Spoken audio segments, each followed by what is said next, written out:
평화토론 이번 시간에는 새해를 맞이하여 지난해 국제사회에서 발생했던 다양한 종교와 문명에 대한 상호 이해와 포용력 부족으로 말미암아 발생한 여러 가지 갈등에 대한 해결책을 살펴보면서 동시에 과학 발전에 따른 생명 존엄성에 대한 혼란 등 인류가 겪고 있는 여러 가지 어려움을 짚어보고 이에 대한 해결점도 찾아보는 시간을 갖도록 하겠습니다. 오늘 지혜로운 말씀을 함께 나눠주실 분들을 소개해드리겠습니다.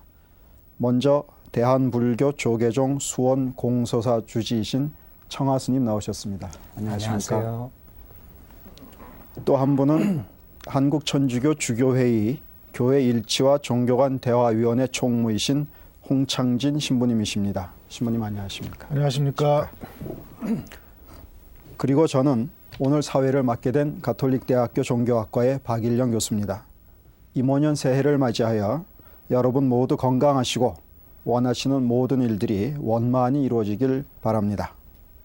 그럼 먼저 지난해 미국 뉴욕과 워싱턴에서 발생한 9.11 대참사 사건은 우리에게뿐만 아니라 전 세계적으로 큰 충격을 준 매우 마음 아픈 일이었습니다.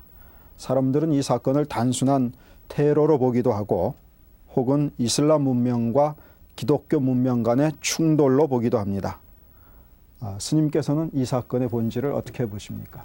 네, 네, 그 9.11 대참사에서 이렇게 많은 사람이 이쪽 저쪽을 포함해서 많은 사람들이 이렇게 돌아가신 것에 대해서는 참 마음 아픈 일이라고 생각을 합니다. 불교에서 보면은 이것의 그 근본 본질을 어떻게 볼 수 있느냐 하면은 문명이라고 볼 수 있겠습니다. 문명이라 한다 하면은 어리석음이죠. 어리석음이라는 것은 무엇에 대한 어리석음인가? 이것은 인과론을 알지 못하는 문명이다. 이렇게 말씀을 드릴 수가 있습니다. 왜냐하면은 사람들은 그 일어난 결과만 보고 이렇게 말을 할 수 있지만 그 결과에는 반드시 원인이 있고 또 원인이 있어야만이 결과가 있고 그 결과가 또 다른 원인이 되어서 이렇게 결과와 원인이 이렇게 맞물려서 그렇게 돌아가게 되어 있는데요. 그래서 그 9.11 대참사가 일어났던 그 원인을 되살펴보고 보고 그리고 그 원인으로 인해서 이러한 결과가 일어났다라는 걸 아셔야 되고 그리고 그게 또한 원인이 되어서 또한 전쟁이 일어나게 되고 그 전쟁이 또한 원인이 되어서 또 다른 결과를 일으키게 되는 그런 거를 이렇게 맞물려 가게 되는데 그런 것들을 역사적으로 전체적으로 이렇게 한번 통찰을 해서 인과적으로 살펴야만이 그게 해결책이 나와 있지 않겠느냐, 그래야만이 해결책이 나오지 않겠느냐 하는 생각입니다. 그래서 그거를 자기가 일어나는 그 결과만 보고 그 단순하게 지금 일어난 이 결과만 보고 그걸 해결해야 한다고 한다면은 그거는 원인과 결과를 벗어나지 못하고 그냥 원인과 결과가 쳇바퀴 돌듯이 반복하는 그런 일이 반복이 되겠죠.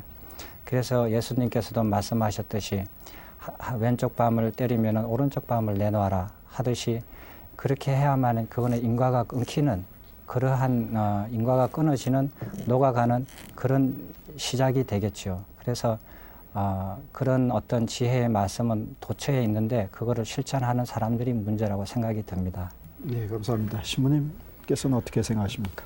스님께서 워낙 명쾌한 말씀을 하셔서 저는 그 인과론에 관한 해결책은 정말 그 우리 종교인으로서 공유하는 내용이라고 생각하고요. 그러나 이 사건에 관해서는 실질적으로 그 문제의 본질이 무엇인가에 대해서 좀 생각을 해봤어요. 해봤더니 이것은 왜 그 유명한 요번에 이 문명 충돌이라는 말을 만들어내서 유명해졌던 그 헌팅던 그 교수 때문에 이 이야기가 확산이 되는데요. 사실은 문명의 충돌이라기보다는 어떻게 보면 무지의 충돌이라고 생각합니다. 여러분들 다 아시겠지만 우리 종교는 불교이든 천주교이든 어떤 종교이든 이슬람교도 마찬가지로 평화를 다 갈구합니다. 심지어 이슬람교도들은 인사말 자체가 샬롬, 평화를 비는 말이거든요. 이슬람 종교 안에 이미 우리 기성 종교하고 똑같은 사랑의 메시지, 평화의 메시지를 다 가지고 있습니다. 그런데도 불구하고 이슬람 문화 자체가 그런 일을 일으키는 것처럼 오도된다는 것은 크게 잘못된 것이고요. 그 안에 우리가 생각하는 그 원리주의자들의 잘못이라고 하겠죠. 그리고 미국은 이슬람교를 싸잡아서 충돌이라고 얘기를 하는 그런 논리는 좀 비약된 것이라고 보고요. 이 문제는 원리주의자들의 잘못된 판단이고 그 판단에 의해서 엄청난 죄악이 이루어졌고 또 그것에 대해서 방금 스님께서 말씀하신 대로 해결책을 찾고자 하는 것보다는 미국의 어떤 흔히 얘기하는 패권주의라든가 그런 정치적인 그 명분 아래 오히려 확전의 형태로 일어나지는 것들은 우리 종교인들이 바라볼 때는 가장 슬픈 일이라고 생각합니다. 그래서 저는 종교는 그 여러 가지 이름의 종교로 불려지는 이름이 있지만 대개 두 가지로 구분이 된다고 봅니다. 하나는 열린 종교이고 하나는 닫힌 종교라고 생각합니다. 이슬람교 안에서도 이미 닫힌 마음을 가진 원리주의자들이 있기 때문에 이런 문제가 생긴 것이고 뭐 미국을 뭐 청교도 국가라고 할 수 있을런지 모르지만 아무튼 그렇게 대변이 된다면 그 안에도 닫힌 생각을 가지고 있다면 그 자체가 문제인 것이지 이것이 종교 문제로서 문명 간의 충돌이다 이렇게 얘기하는 거는 약간의 문제가 있다고 생각합니다.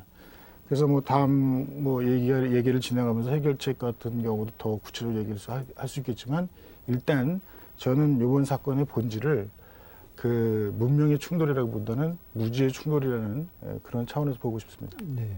스님과 신부님께서 아주 공통되는 말씀을 해주신 것 같습니다. 스님께서는 그 인과론을 이해하지 못하는 무명의 어리석음이다 말씀을 하셨고 또 신부님께서는 이 문명의 충돌이 아니라 무지의 충돌이다. 이 무명과 무지를 통해서 이 사건을 우리가 바라봐야 되지 않느냐. 그래서 종교의 이름을 빙자한 일종의 무지의 소치다. 무명의 충돌이다. 거꾸로 됐습니까? 무지의 충돌이다. 뭐 무명의 소치다. 이렇게 본다면 그것은 참된 종교의 모습이 아니라 종교의 이름을 빙자한 그야말로 무명과 무지의 잘못이고 열려야 할 종교가 닫혀 있기 때문에 비롯된 그런 비극이 아니었나 이런 생각이 됩니다.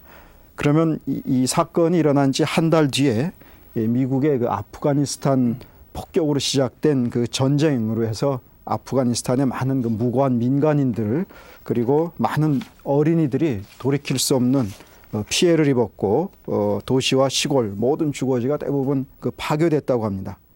이런 전쟁을 바라보는 우리 종교인들의 시각은 어떠해야 하겠는지 이번에는 신부님부터 그런 말씀을 좀 해보시겠습니까? 네, 저는 한마디로 얘기해서 힘센 사람하고 힘 없는 사람하고 싸울 때 자비를 베풀어야 될 우선권을 가지고 있는 데가 어딜까라는 생각을 합니다.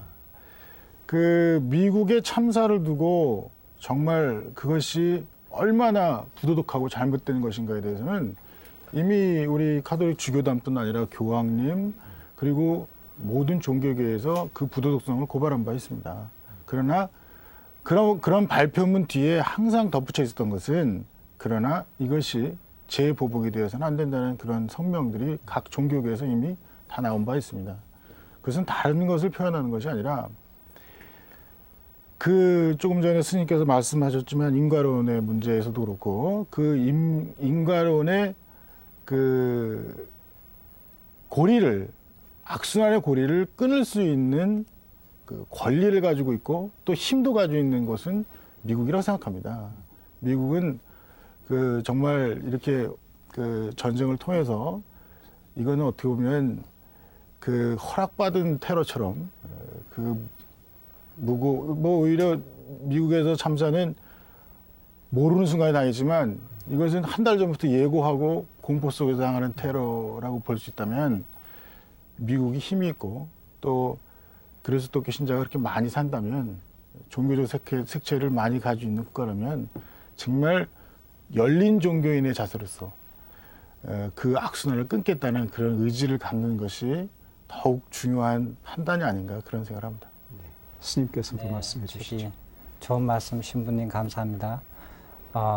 이 그 인과의 그 악순환의 고리를 끊는 힘과 권리는 누구든지 다 가지고 있습니다. 그거는 힘에 의해서 바탕이 되는 게 아니라 자기 마음에서 나오는 것이기 때문입니다. 아까 신부님께서도 말씀하셨듯이 무지나 무명이라는 것은 힘이 없기 때문에 무지되는 게 아니라 마음이 어두워서 마음이 닫혀있기 때문에 나오는 이유이기 때문입니다.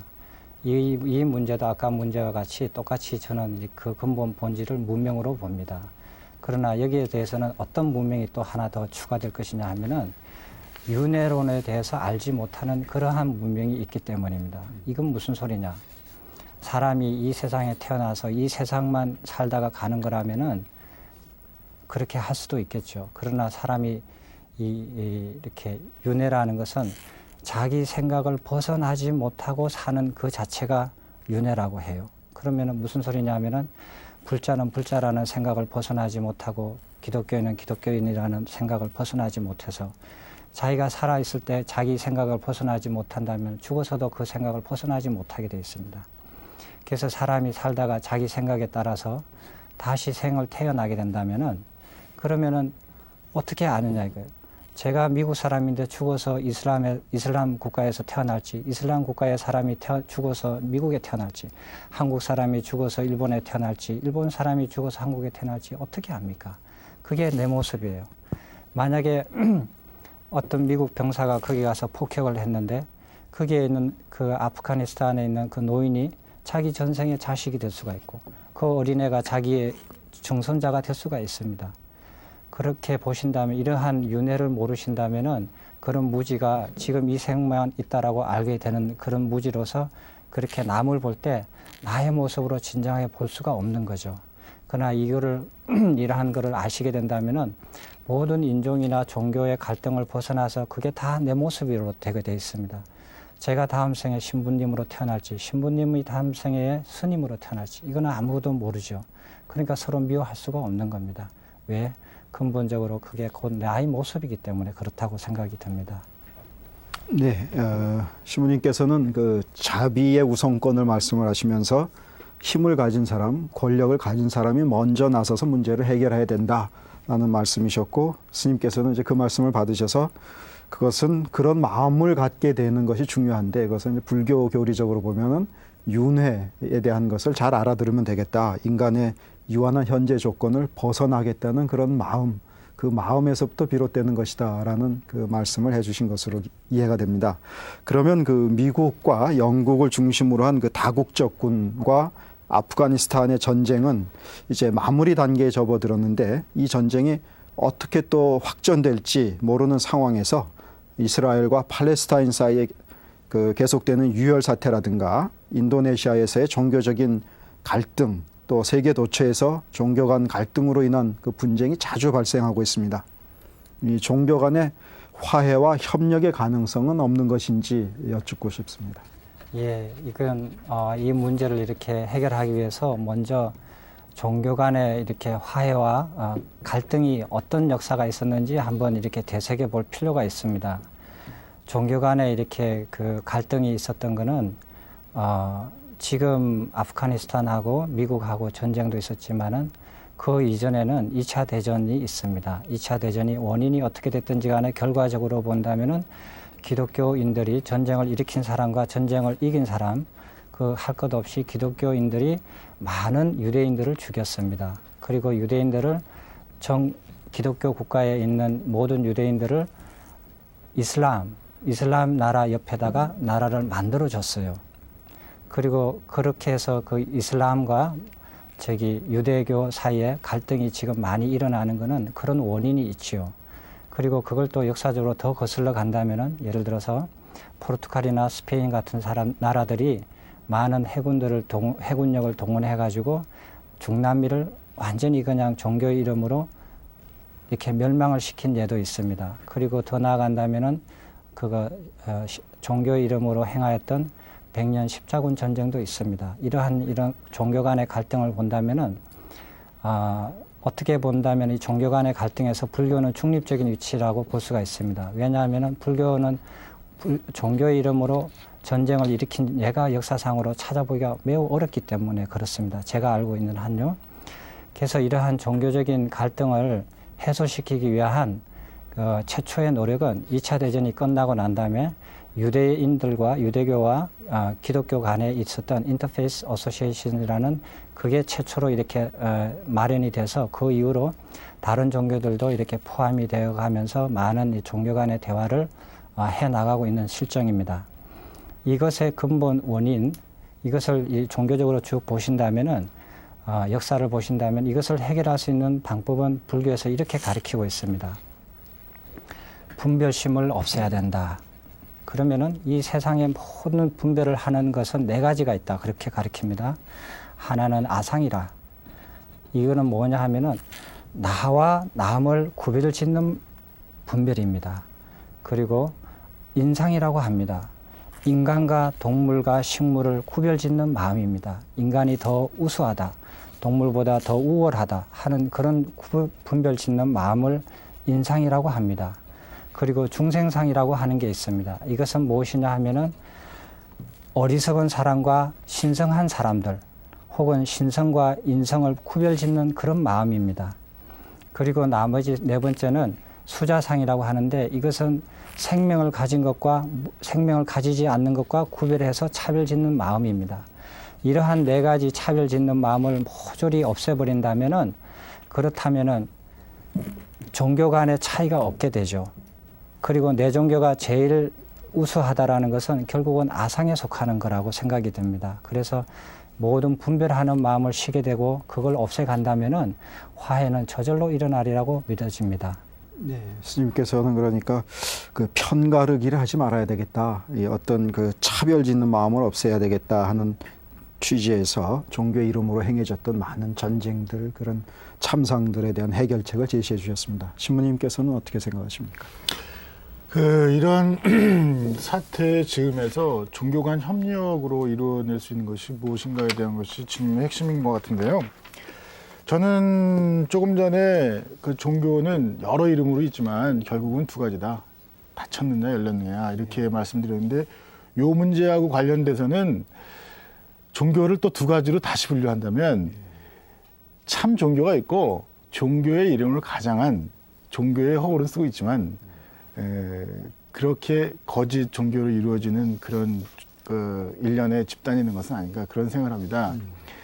따라서 그 종교의 이름으로 벌려진 전쟁, 조금 전에 우리 스님께서 역사를 잘 설명해 주셨는데요. 정말 그 누가 봐도 슬픈 역사이긴 하지만 실제로 조금 더 가까이 뜯어보면 종교는 어떻게 이용당하고 항상 정치 세력에 의해서 종교인들은 대중으로 움직일 수 있기 때문에 그 정치의 그 기준점 내지는 정치가 제시하는 그런 부분에 종교가 이용당하는 부분들이 참 많이 있었고 그랬을 때 종교인들은 과연 무엇을 했는가에 대한 반성이 남는 것 같아요. 그래서 참 종교, 열린 종교 그런 그 종교인들은 아까 말씀하신 대로 그 구별점이 없이 다 같이 일치할 수 있다는 말씀을 해주셨는데 열린 종교인들끼리 어떤 이름을 가진 종교더라도 왜 일치 못하겠습니까? 일치를 할 수 있다면 적어도 불의하고 정의롭지 못한 일에 대해서 얼마든지 나설 수가 있거든요. 특별히 그런 역사가 다시 한번 우리 앞에 와 있습니다. 지금 그 미국은 그 정설은 아닙니다만은 확전의 분위기를 너무 고양시키고 있고요. 지금 테러 국가들이라면 다 이번 기회에 정리를 하겠다는 의지를 많이 보이고 있습니다.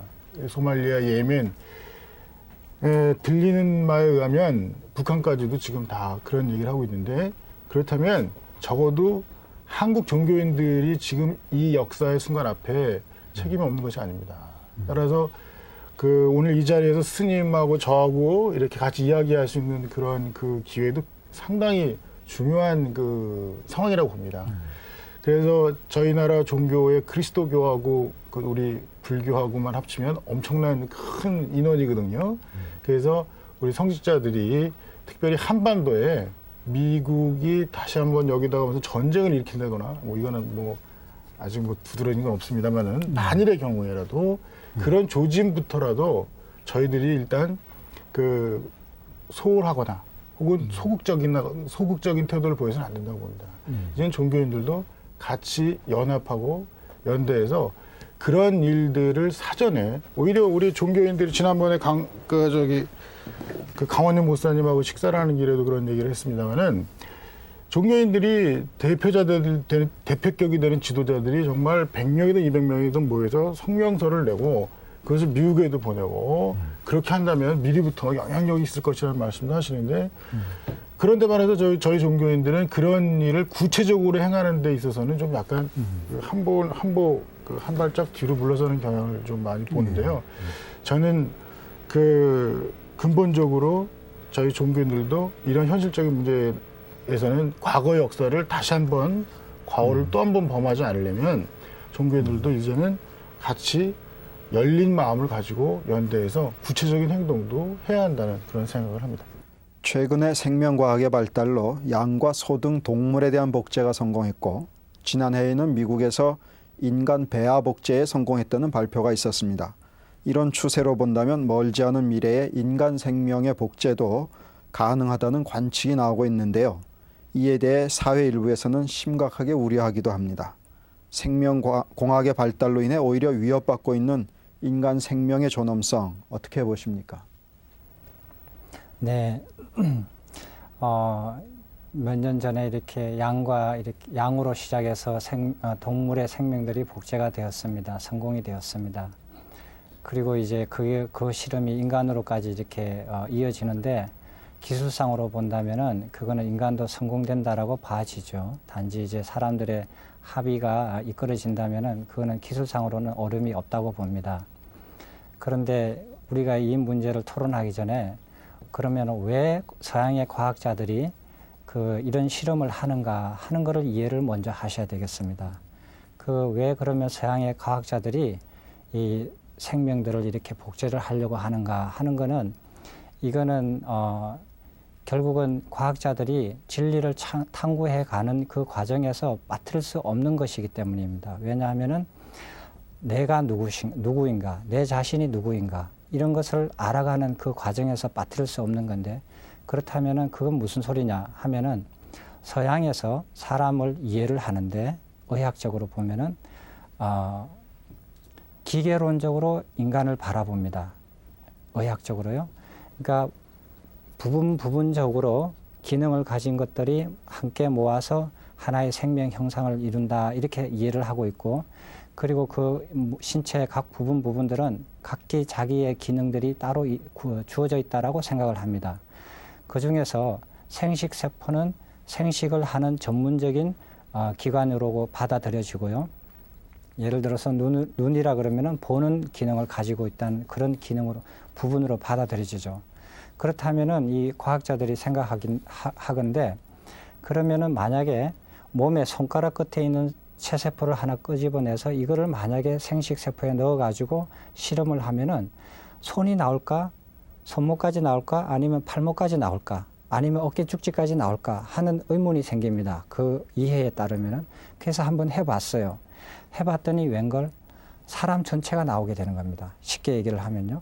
그러면은 이때까지 인간을 이해했던 서양 의학에 큰 변화가 생기는 겁니다. 이거는 생명을 복제해서 종교계를 혼란시키려고 하는 의도가 아니라 과연 인간이라는 게 뭔가, 나가 무엇인가 하는 근본적인 진리 탐구에서 이런 것들을 우리가 인간을 잘못 이해했다. 이때까지 미케니컬하게 보는, 기계론적으로 보는 그런 것들이 잘못되어 있다라는 것을 이제 재인식하면서 이것들에 대한 이제 그 새로운 생명이나 우리 자신이 육체적으로 어떻게 이해해 가는가 하는 것을 다시 한번 되새기는 게 되었습니다. 근데 이러한 생명에 대한 복제는 불교 교리상으로는 어떻게 되어 있느냐. 이거는 불교 교리상으로는 전혀 하등의 문제가 없습니다. 없을 뿐만 아니라 이러한 것들이 진리라고 미리 말씀해 놓으져 있습니다. 어떻게 되어 있느냐고요? 불교에 보면 일미진중 함시방, 일체진중 여기엇이라는 그런 말이 있습니다.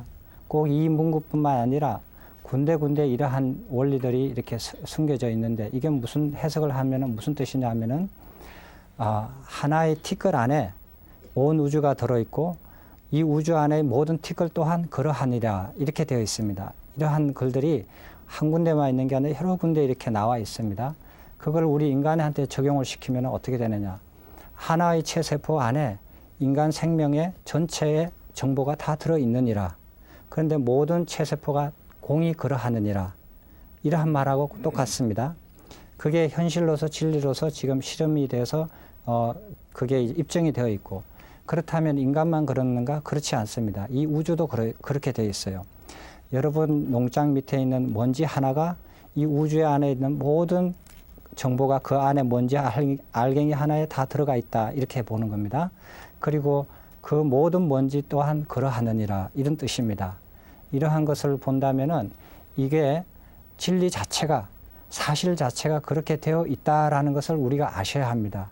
이 사건은 코페르니쿠스가 발견했던 천동설에서 지동설로 이거를 이러한 대변환의 인식의 대변화가 이렇게 일어났는데, 지금 우리 자신에 대해서 그러한 이 서양에서 발견되어 있는 이런 실험으로 증명되어 있는 이러한 우리 자신의 진리가, 우리 자신을 이해하는 것이 그와 같은 대변혁이 일어날 거라고 저는 생각을 하고, 그런데 이 자체는 진리입니다. 그래서 이 자체는 사실로 받아들여야 되고, 그거에 대해서 이렇게 그 대책을 혹은 이렇게 그 뒤에 이렇게 후속 대처 같은 문제들을 종교계에서 정신적으로 혼돈이 일어나지 않게끔 잘 이끌어줘야지, 그 자체를 억압을 한다든지 그 자체를 피해간다면은 이거는 옳지가 않다고 생각을 들어요. 왜냐하면 과학자들이 목숨 내걸고 진리를 창구하는 거는 종교인들이 목숨 내걸고 진리를 창구하는 것과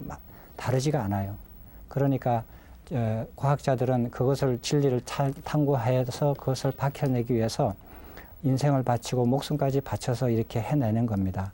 그래서 이거를 불교의 입장으로 본다면은 이거는 아주 당연한 예견되어 있던 것이다라고 볼 수가 있겠습니다. 네, 스님께서는 지금 물리학에도 조예가 깊으시고 이 과학에 대해서 상당히 깊이 있는 거 이해를 하고 계시기 때문에 그 과학자들이 진리를 탐구해가는 과정과 종교인이 진리를 탐구해가는 과정을 대비시키면서 말씀을 해주셨습니다. 그래서 하나의 티끌 안에 온 우주가 들어있다라는 불교의 그 교리와 이런 그 생명에 대한 탐구 과정 속에 과학자들이 그 진리를 찾아가는 과정에는 그 공통점이 있다 하는 말씀을 해주시고, 이런 사실에 대해서 종교가 어떤 후속 대처, 거기에 이제 그 비중을 둬야 된다는 취지로 말씀을 해주셨는데, 가톨릭의 입장에서는 조금 아마 차이가 있을 것 같습니다. 시모님 어떻게 보시는지요? 오늘 그 대화에 매일 아주 일치 순간으로 계속 오다가 혹시 여기서 갈리는 것은 아닌가 이렇게 긴장되실런지도 모르는데요. 근본적으로는 저는 이런 관점에서 바라봅니다. 방금 스님이 말씀하신 대로 과학자들은 정말 순수하고 수도등처럼 진리를 탐구하고 또 종교적 진리라는 것과 과학적 진리라는 것은 차원이 틀리겠죠. 그런데 말하자면 항상 아까도 종교인들은 순수한데 정치권에서 종교전쟁의 빌미를 마련한다는 것처럼 과학자는 순수한데 자본주의하고 물리면 그것이 커다란 병폐를 또 나왔던 역사가 없는 것이 아니죠. 과학의 발전의 모습은 여러 가지의 모습으로 나타날 수가 있다고 보는데요. 특별히 왜 생명공학 쪽으로 많이 발전을 하는가 생각을 해보면, 지금 사실 병충해라든가 또 혹은 우리 인류 사회에 있어서 지금 그 해충 혹은 재해 이런 것들, 또 우리 인류의 커다란 유행병이라고 할 수 있는 여러 가지 병들, 그런 것에 대한 치료 쪽으로 또 예방 쪽으로 발전하는 것에 비해서 생명공학은 지나칠 정도로 많은 자본이 투자되고 또 급속하게 발전이 된다고 보지 않습니까? 거기에는 뭔가 원인이 있을 것입니다. 그것은 끝없는 인간의 욕망과 맞물려서 자본주의는 그것이 돈이 되기 때문에 많이 투자한다는 원리가 또 있다고 보거든요. 그래서 근본적으로 스님께서 말씀하신 그 자체 진리를 추구하는 면에서는 그 모든 그 과학자들의 그러한 생각을 막을 수는 없겠죠. 그러나 방금 얘기하신 대로 후속 조처로서 종교인들이 윤리적으로 혹은 인간의 삶을 계도하는 측면에서 우리의 과학은 어디까지가 효용성이 있는가에 관한 나름대로의 지침을 이야기해 줘야 된다고 생각합니다. 따라서 자본의 극대화로서 그 부자인 사람들은 더욱더 자기 생명을 연장시켜 나갈 수 있고, 또 가난한 사람들은 그 대열에 낄 수 없다는 그런 그 아주 투박한 이야기부터 시작을 해서, 그 생명 자체는 적어도 우리 천주교에서는 그 후속조처라고 할 수 있는 부분들에 대한 대안을 그 내놓은 상태거든요. 저희는 수태 순간부터, 이거는 과학의 발전이라기보다는 생명의 존엄성 차원에서입니다. 수태 순간에서부터 생명으로 보고요. 그 생명은 어떤 경우로라도 인간의 그 위에서 어떤 조작을 해서도 안 된다는 것이 저희들의 입장이거든요. 그런 입장을 내놓는 것은 뭐 스님의 얘기하고 배태되는 것이라고 생각을 안 하고요. 반대라는 입장이라는 것보다는 그 후속조처라는 하나의 그 수단으로, 그 방법으로 내놓은 거라고 생각합니다. 왜냐하면 인간의 생명이 존엄하고 인간의 생명의 주인을 하느님으로 설정하는 저희 교리를 봤을 때는, 하느님께서 아까 스님께서 말씀하신 대로 그 하나의 그 물체 안에 전체의 정보가 있다고 말씀하신 내용은 충분히 진리죠, 그 자체로. 그것을 안 받아들이는 것은 아닌데, 그 안에 있다 하더라도 그것을 적어도 인간 생명의 주인만큼은 철저하게 하느님에게 두고, 저희는 인간 생명을 조작하고 움직이고 또 그다음에 변형시킬 수 있는 존재가 아니라, 적어도 인간은 서로 더불어서 살 수 있는 존재이지 인간을 지배하거나 혹은 조작할 수 있는 그런 존재로 우리 스스로 설정하지 않는 것이 그 삶의 규범으로 저희는 가리키고 있는 거거든요. 따라서 저는 한 가지 더 걱정하는 것은, 순수한 과학자들의 그런 그 막 숭고한 생각들이 자본주의하고 너무 그 연결돼서는 안 되겠다. 보다 예방적이고 먼저 선결될 수 있는 부분에는 자본주의가 절대 투자를 안 하거든요. 잘 돈이 안 되기 때문에 투자를 안 하게 되면, 과학자들도 또 그런 방향으로 또 그 더 선점하게 되고 더 많이 무게를 둔다는 것은 나름대로 그 과학자들 안에서도 조금 그 생각해야 될 부분들이 있지 않은가, 그런 생각을 합니다. 그 대화의 주제를 좀 우리나라 남북 문제로 바꿔보도록 하겠습니다. 현재 우리나라의 그 남북 화해, 더 나아가서 민족의 화해와 통일 문제가 국제적인 그런 갈등 상황이라든지 남과 북의 경제적인 문제, 정치적인 이해관계 때문에 순조롭게 풀리지 못한 측면이 있습니다. 이런 때일수록 그 종교인들의 역할이 크다고 생각되는데요. 통일을 위해서, 또 민족의 화해와 협력을 위해서 종교인들의 역할에 대해서 한 말씀씩 해주시죠. 네. 저는 제가 맡고 있는 일이 저희 천주교에서는 종교간대화위원회 총무직입니다. 이 직분 때문에 지난번 8월 15일 날 평양을 방북해서 그 이른바 그 아주 사건이 다양했죠. 뭐 텔레비전 뉴스에도 많이 나왔던 평양 방북단의 일원이 됐습니다. 그래서 저희 그때 구성원 자체가 7개 종단이 한 팀이 구성이 됐고요. 또 하나는 민화협, 또 한 그룹은 통일연대에서 그 3개의 커다란 연합체 조직이 하나의 조직을 이뤄서 범국민 차원에서 340명 기자단까지 해서 방북을 했던 거거든요. 그때 7개 종단의 위치가 새삼 중요한 자리라는 걸 느꼈습니다. 그 민화협이라는 것은 이제 그 북쪽의 원조라든가 또 남북 관계에 있어서 필요한 NGO들이 모인 거거든요. 그리고 죄송합니다. 그리고 통일연대는 그 전부터 쉽게 얘기하면 운동권이라고 하는 사람들이 북쪽을 향해서 항상 여러 가지로 투옥도 되고 이러면서 조금은 강성으로 그 노력했던 그룹이기도 합니다. 그리고 7개 종단은 뭐 그 각 종단마다 몇몇 조직에서 이런 운동을 하긴 했지만 7개 종단의 수장의 이름으로, 대표의 이름으로 7종단이 모여서 함께 남북 교류라는 차원에서 행동을 한 건 처음입니다. 그 작년 뭐 3월부터 그 조직의 움직임이 있었지만 본격적으로 평양 방북단의 일원이 돼서 움직였는데요. 그때 사실은 칠계종단이 아니었으면 방북할 수 없었겠죠. 왜냐하면 정부 입장에서 볼 때는 그 종교의 수장들이 움직이고 대표들이 움직인다는 그 공신력을 믿고 북쪽으로 향하게 됐던 거거든요. 그리고 그런 교류에 있어서 종교 지도자들이 나설 때는 정부와 국민이 신뢰를 하지만 그 예를 들어서 그 전부터 약간은 강성으로 움직였던 통일연대의 주도권을 맡겨서 그 일을 한다면 정부가 아마 그 방북 자체도 허락하지 않았을 것입니다. 그래서 어떻게 보면은 적어도 구군이 걸린 아주 저희 민족적으로 굉장히 중요한 일에 있어서 저희 종교인들이 공신력을 가지고 있다는 그런 차원에서 어느 쪽에도 치우치지 않고 국민들에게도 신뢰를 얻고 정부에게도 신뢰를 얻을 수 있는 그런 위치에 있다는 것은 상당히 중요하다고 생각합니다.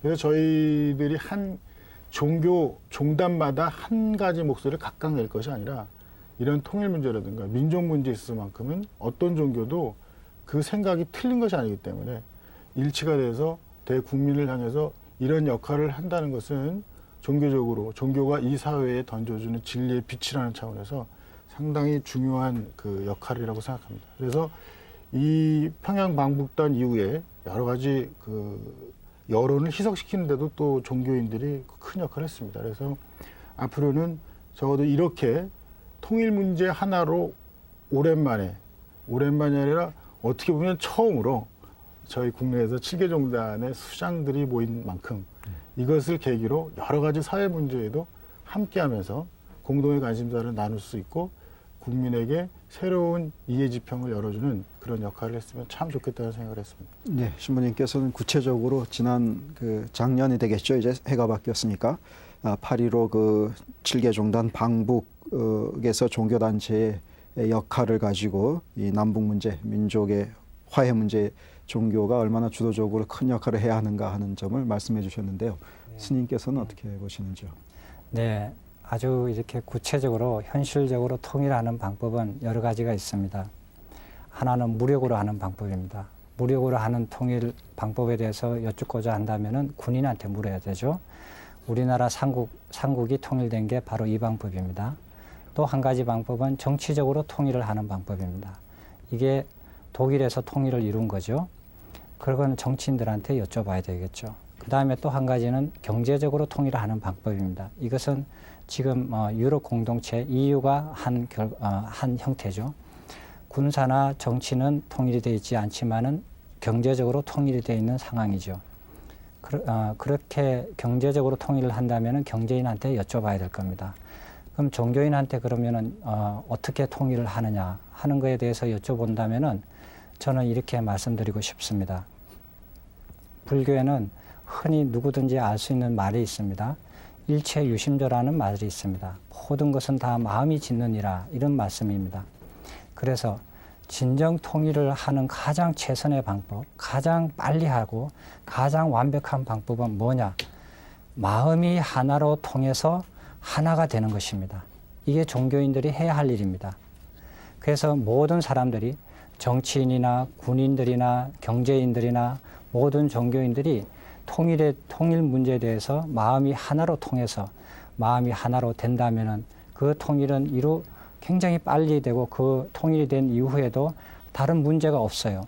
정치적으로 통일이 된다면은 독일처럼 그 후에 경제적인 문제가 따를 것이고 경제적으로 문제가 통일이 된 나라는 EU처럼 정치적으로나 군사적으로 위태위태하게 될 것입니다. 어떤 상황이 온다면은. 그리고 군사적으로 통일을 한다면은 그 이후에 정치적으로나 경제적으로 후속해서 보완해 나갈 그 괴로움들이 굉장히 많죠. 산적해야 할 문제가. 그러나 종교 입장으로서 본다면은 마음이 통일이 돼야 된다. 마음이 통일이 되는 게 제일 좋은 방법이다. 그래서 어떤 사람, 지금 나부터가 자기 이익을 내세우지 않고 자기 단체의 이익을 내세우지 않고 마음을 통일에 대해서 간절한 마음으로 기도하는 마음으로 마음을 하나로 묶고 간다면은 그게 가장 최선의 방법이지 않느냐라고 생각을 합니다. 예. 마음이 통해서 하나가 될 때 그것은 이제 우리 종교인의 입장에서 봤을 때 남북의 화해라든지 민족의 통일이라든지 이런 문제에 있어서 제일 중요한 그 핵심이 된다 하는 말씀이셨습니다. 그 서양 말에서 다이알로그라는 말이 통한다 하는 그런 의미가 있다고 들었는데, 그런 의미에서는 정말 그 대화가 계속 이루어지고 우리들 마음이 통하는 그런 역할을 불교 또 그리스도교 우리나라의 중요한 종교들이 나서서 앞장서서 해야 할 일이라는 생각이 듭니다. 그러면 그 다른 문제로 넘어가 보겠습니다. 지난해 우리 사회에서 그 사형제도가 커다란 그 이슈로 떠오른 적이 있는데요. 그 살아있는 사람의 목숨을 빼앗는다 하는 의미에서 사형제도는 온당하지 않다. 그래서 사형제도 폐지론이 한쪽에 있었고, 또 범죄 예방과 사회 기강의 차원에서 기강을 확립한다는 차원에서겠죠. 사형제도를 유지해야 한다는 사형제도 존속론, 이 두 주장이 팽팽하게 양립돼 왔습니다. 여기에 대해서 두 분의 생각은 어떠신지요? 스님이 이번에 먼저 말씀하시죠. 불교에서는 산 목숨을 죽이지 말라라는 계율이 있습니다. 그 계율에 따른다면은 사형제도는 폐지가 되어야 된다고 생각을 합니다. 그러나 또 한 방편으로 그 계율을 열고 닫는 것을 상황에 맞춰서 지혜롭게 할 수 있느니라 하는 말씀도 있습니다. 그게 보면은 그 말씀에 따른다면은 사형제도를 존속해도 된다 하는 말입니다. 과연 인류가 사형제도에 의해서 얼마나 많은 생명이 구해지고 혹은 얼마나 많은 생명이 죽임을 당하게 됐는가라고 이렇게 질문을 해본다면은 그 제도 자체에 있지 않음을 알 수가 있습니다. 그 제도 자체에 있지가 않고 그 제도를 운영하는 사람의 정신 수준, 마음 상태에 있다라고 봐집니다. 우리나라만 하더라도 사형제도에 의해서 죽임을 당한 사형수 숫자보다도 자기 스스로 목숨을 끊는 사람이 더 많을 것입니다. 이러한 문제들을 우리 모두가 같은 사회를 살고 있는 공업이죠. 같은 사회를 살고 있는 우리 모두의 문제라고 봐집니다. 과연 모든 사람들이 살아있는 사람들의 목숨을 정말로 기이 여긴다면, 자기 목숨처럼 여긴다면은 사형제도뿐만 아니라 자살하는 사람, 앞으로 이 인생에 대해서 방향을 잃고 시리에 빠져서 자기 스스로 포기해서 나쁜 길로 가다가 스스로 죽임을 당하는 사람, 교통사고로 해서 돌아가시는 분, 그리고 군대제도도 마찬가지입니다. 사형제도보다 군대제도 때문에 많은 사람들이 죽어가는 그거는 우리가 상식적으로 알고 있지 않습니까? 그런 모든 사람들의 목숨들을 앗아가는 이러한 제도들을 우리들이 모두 다 모든 방편으로 이렇게 발전시키고, 그리고 그 제도를 운영하는 사람들의 의식 수준이나 마음 상태들이 발전되는 그런 수행을 해야 된다고 생각이 됩니다. 그 사형 제도와 관련해서요.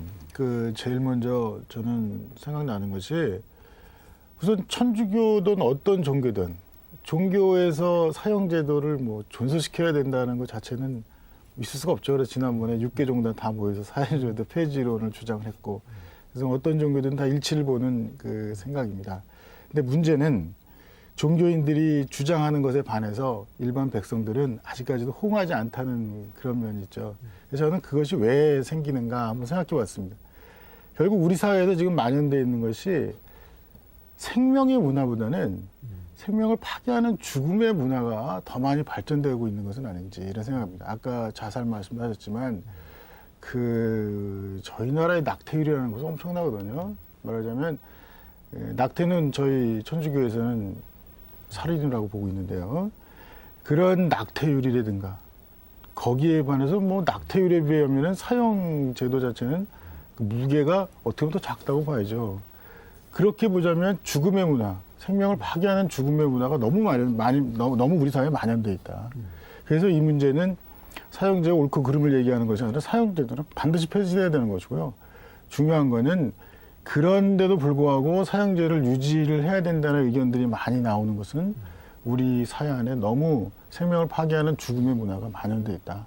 종교인들이 아까 뭐 원인 치료를 해야 되는 그런 역할을 한다면은 그 인과의 법칙에 의해서, 그 인과론에 의해서 그 고리를 끊는다고 하면은 제일 먼저 죽음의 문화가 마련되어 있는, 생명 파괴 문화가 마련되어 있는 이 문화를 하나하나 짚어서 윤리적인 계도를 많이 해야 되지 않은가 그런 생각합니다. 그래서 문화 자체, 환경 자체를 좀 바꿔야 된다는 생각을 하게 됩니다.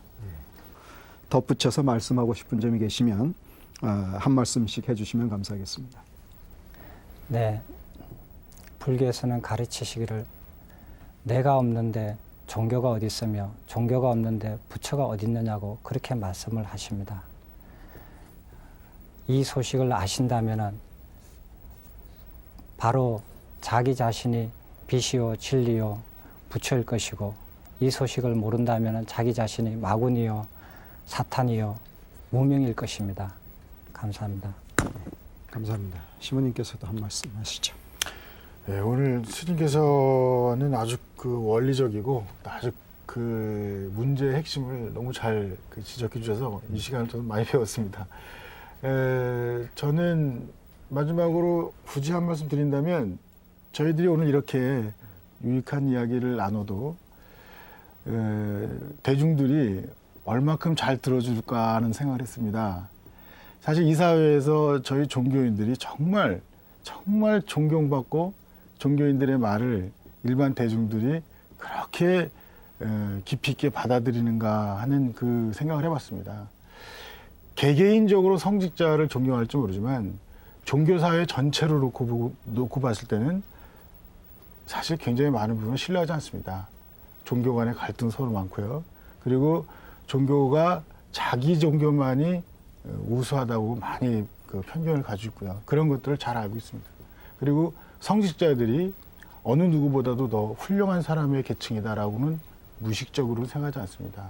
그래서 이번 기회에 저희 스스로는, 적어도 저 스스로는 좀 그 종교인들끼리, 이렇게 오늘도 굉장히 좋은 자리인데요. 종교인들끼리 자주 대화하고 또 자주 그 여러 가지 교류를 통해서 이 사회에 무언가 빛이 되고 길을 밝혀줄 수 있는 그런 그 공식력을 회복할 수 있는 그런 모습들을 우리 종교인들 스스로 보여줘야 되겠다는 생각을 해서, 앞으로 그 여타의 종교와 함께 이런 이 사회에 빛을 밝히는 그런 교류를 더욱 열심히 좀 해야 되겠다는 생각을 하게 됩니다.